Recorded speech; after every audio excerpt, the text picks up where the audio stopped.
Today's topics from Reuters Breakingviews: the many implications of the South African mining bloodshed and China's investment banks. A case of two steps forward, one step back. With me is Chris Hughes. Let's talk about South Africa, Chris.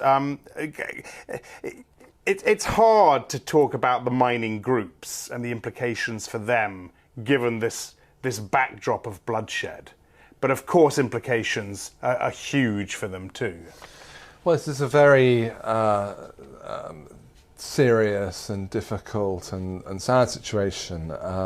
Clearly, we saw killings yesterday. There's a complicated dispute between unions at this platinum mine run by Lonmin.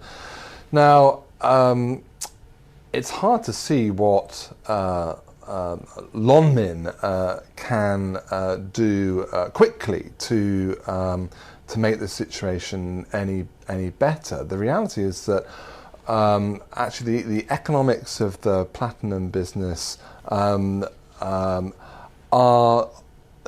changing. They're not. While this is a sort of essentially the sole source of supply in the world, it's not actually as simple as saying, well, look, the cost of production will always. I guess my problem is it seems almost insensitive to talk about the economics of the platinum industry at a time like this. Well, the question is, what is the response that the Lonmin management can do? So, do they simply offer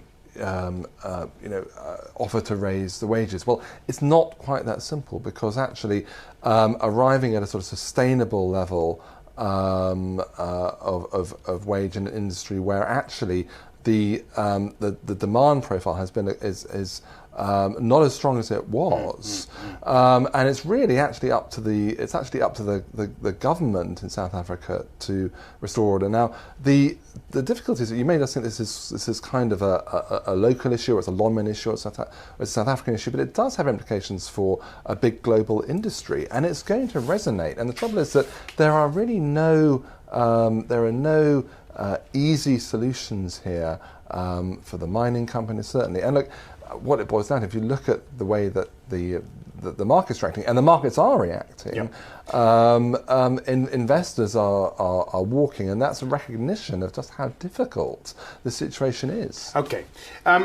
Let's talk about the Chinese banks and their expansion plans abroad in investment banking that really have been put on hold, or should be put on hold, you're saying?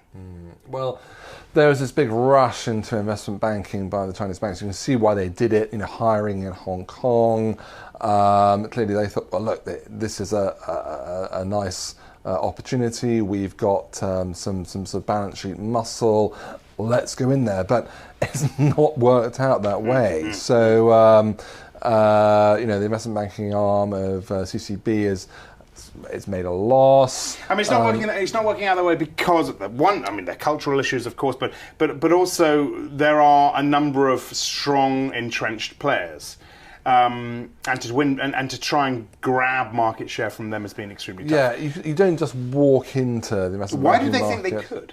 Well, because they had balance sheets. They had the balance sheet strength, and also they saw that the big Western players, had a lot of problems, and therefore, they were retreating and retrenching, and therefore the assumption was, well, all we need to do is just open an office and hire people, and it'll all be okay. But it's a bit more complicated than that. There are cultural issues, there's risk management issues, there's just getting your own commercial bankers to think like investment bankers. It's very difficult, and so actually the response now, which is to pare back those ambitions, is probably the right one. Okay, Chris, thanks very much indeed for that. Chris Hughes. For more insight, watch our US Breakingviews show every day, 12:30 Eastern, 17:30 BST. I'm Axel Threlfall. This is Reuters.